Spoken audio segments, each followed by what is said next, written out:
Hola a todos, ¿cómo están? Muy buenos días. Aquí estamos en Mar del Plata, Argentina, mitad de semana, día miércoles, 12:15 p.m. Les mando un gran abrazo como todos los días para todos ustedes. Y yendo al cuento del día, es de un autor mexicano que escribe maravilloso. Ya había narrado un cuento de este autor. Se trata de La Asamblea de los Animales, es el número 1397. Hoy, en el cuento 1690, vamos a narrar el cuento La Cena. Y el autor a quien me refiero es Alfonso Reyes, un escritor mexicano realmente muy talentoso. Dice así: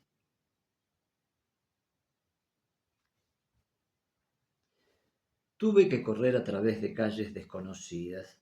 El término de mi marcha parecía correr delante de mis pasos y la hora de la cita palpitaba ya en los relojes públicos. Las calles estaban solas. A cada instante surgían glorietas circulares, sembrados arriates, cuya verdura, a la luz artificial de la noche, cobraba una elegancia irreal. Creo haber visto multitud de torres que ostentaban a los cuatro vientos por una iluminación interior, cuatro redondas esferas de reloj. Yo corría, estimulado por un sentimiento supersticioso de la hora.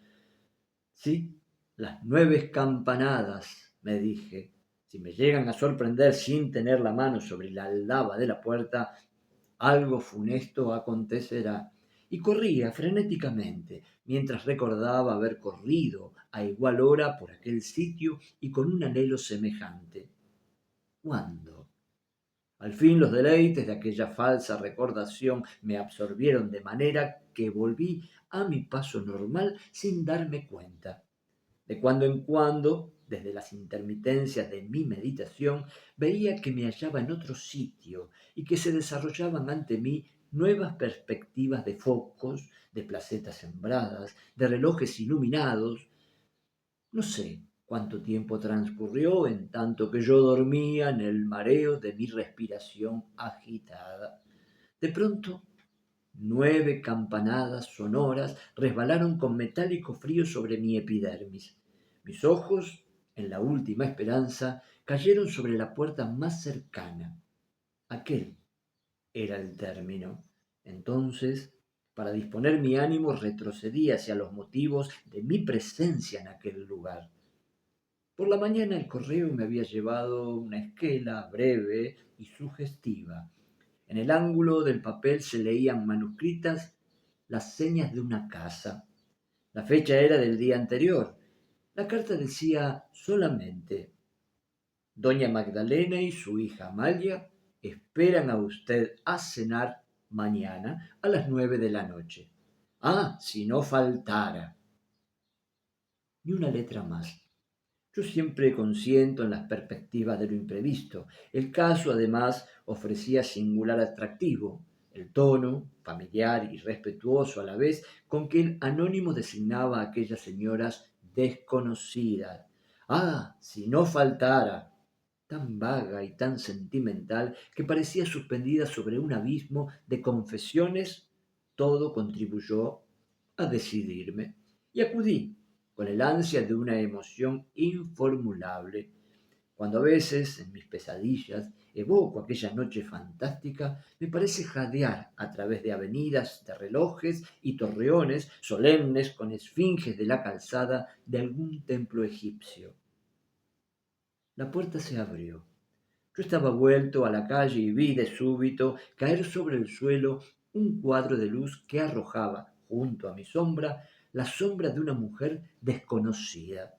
Me volví con la luz por la espalda y sobre mis ojos deslumbrados aquella mujer no era para mí más que una silueta, donde mi imaginación pudo pintar varios ensayos de fisonomía sin que ninguno correspondiera al contorno, en tanto que balbuceaba yo algunos saludos y explicaciones.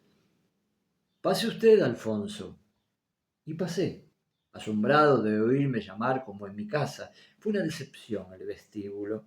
Sobre las palabras románticas de la esquela había yo fundado la esperanza de encontrarme con una antigua casa llena de tapices, de viejos retratos y de grandes sillones, una antigua casa sin estilo, pero llena de respetabilidad. A cambio de esto me encontré con un vestíbulo diminuto y con una escalerilla frágil, sin elegancia, lo cual más bien prometía dimensiones modernas y estrechas en el resto de la casa. El piso era de madera encerada. Los raros muebles tenían aquel lujo frío de las cosas de Nueva York, y en el muro, tapizado de verde claro, gesticulaban como imperdonable signo de trivialidad dos o tres máscaras japonesas. Hasta llegué a dudar, pero alcé la vista y quedé tranquilo. Ante mí, vestida de negro, esbelta, digna, la mujer que acudió a introducirme me señalaba la puerta del salón. Su silueta se había colorado ya de facciones, su cara me habría resultado insignificante a no ser por una expresión marcada de piedad. Sus cabellos castaños, algo flojos en el peinado, acabaron de precipitar una extraña convicción en mi mente. Todo aquel ser me pareció plegarse y formarse a las sugestiones de un nombre. ¿Amalia? Pregunté. Sí, y me pareció que yo mismo me contestaba. El salón, como lo había imaginado, era pequeño. Allí estaban los tapices y las grandes sillas respetables, la piel de oso al suelo, el espejo, la chimenea, los jarrones, el piano de candeleros lleno de fotografías y estatuillas, el piano en que nadie toca, y junto al estrado principal el caballete con un retrato amplificado y manifiestamente alterado, el de un señor de barba partida y boca grosera. Doña Magdalena, que ya me esperaba instalada en un sillón rojo, vestía también de negro. El misterio del parecido familiar se apoderó de mí.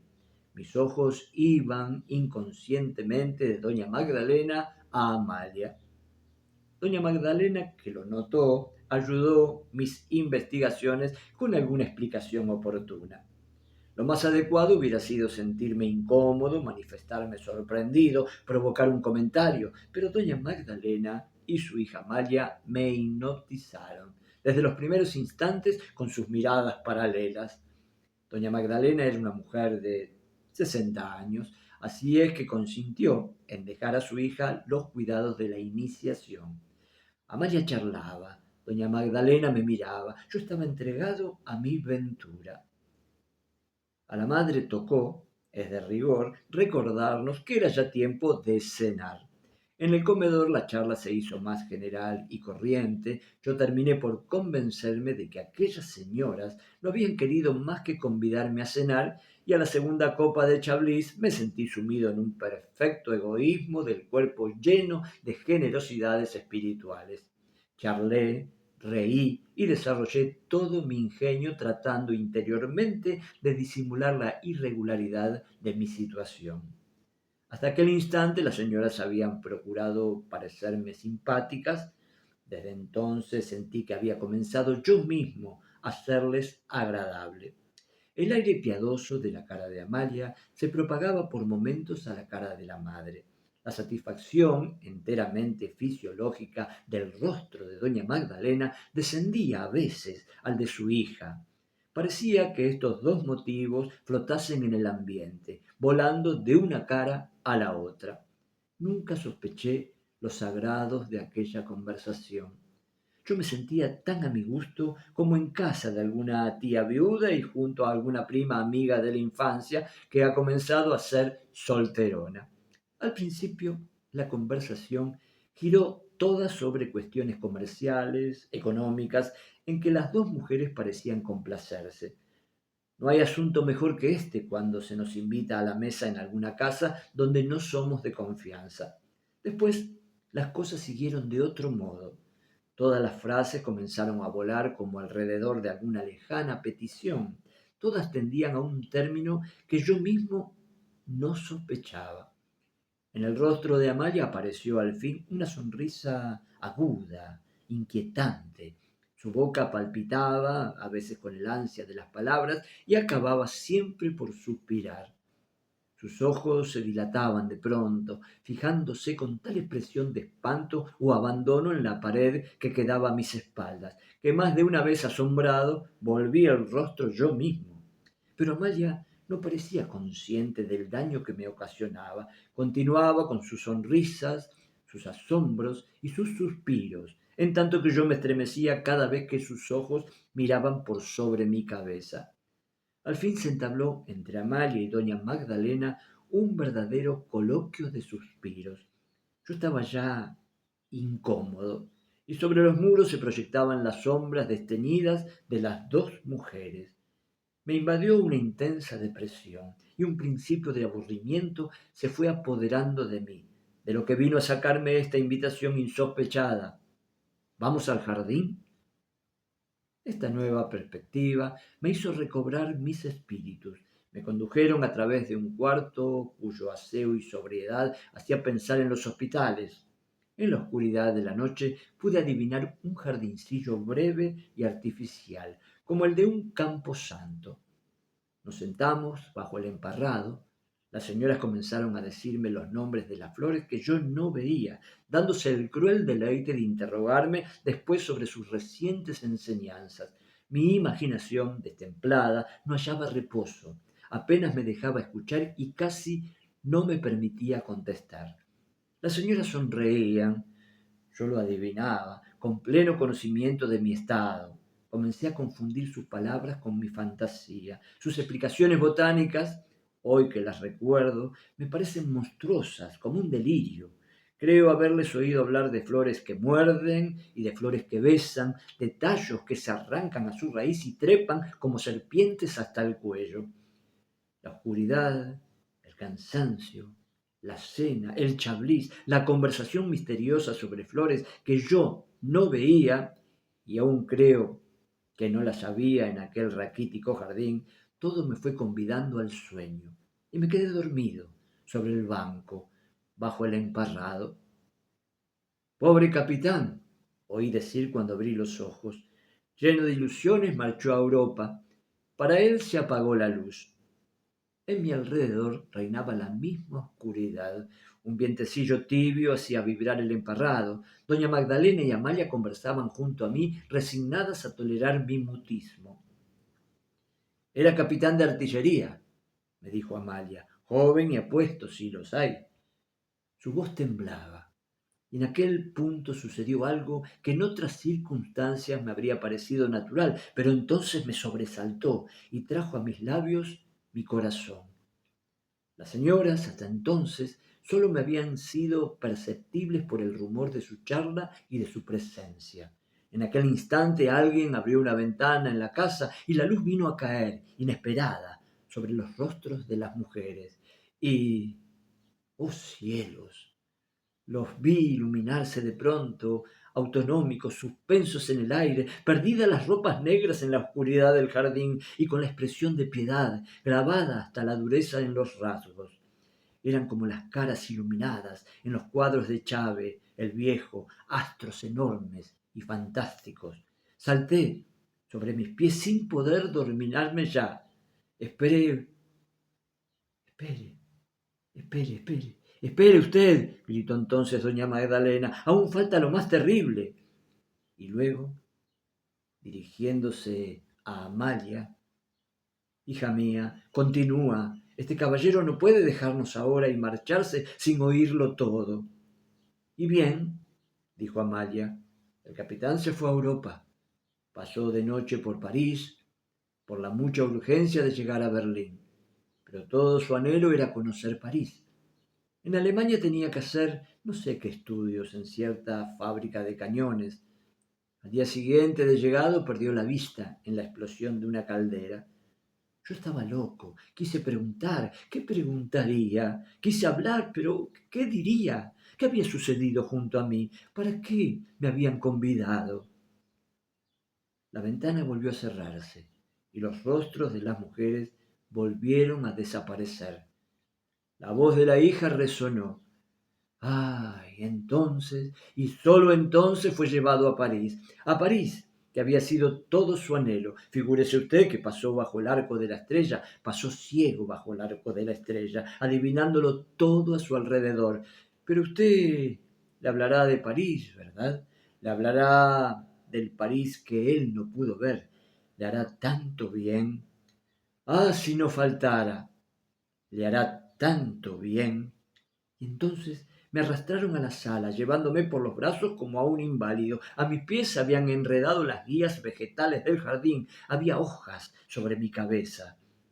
He aquí, me dijeron mostrándome un retrato. Era un militar. Llevaba un casco guerrero, una capa blanca y los galones plateados en las mangas y en las presillas como 3 toques de clarín. Sus hermosos ojos, bajo las alas perfectas de las cejas, tenían un imperio singular. Miré a las señoras, las dos sonreían como en el desahogo de la misión cumplida. Contemplé de nuevo el retrato, me vi yo mismo en el espejo. Verifiqué la semejanza. Yo era como una caricatura de aquel retrato. El retrato tenía una dedicatoria y una firma. La letra era la misma de la esquela anónima recibida por la mañana. El retrato había caído de mis manos y las dos señoras me miraban con una cómica piedad. Algo sonó en mis oídos como una araña de cristal que se estrellara contra el suelo. Y corrí a través de calles desconocidas. Bailaban los focos delante de mis ojos. Los relojes de los torreones me espiaban, congestionados de luz. ¡Oh cielos! Cuando alcancé jadeante la tabla familiar de mi puerta, 9 sonoras campanadas estremecían la noche. Sobre mi cabeza había hojas. En mi ojal una florecilla modesta que yo no corté. ¡Qué cuento, eh! ¿Cómo escribe este autor mexicano? Es maravilloso. Alfonso Reyes. La cena. Me encantó. Muy buen cuento. Bueno, les mando un beso grande y mañana nos encontramos día jueves con un nuevo cuento. Un beso para todos.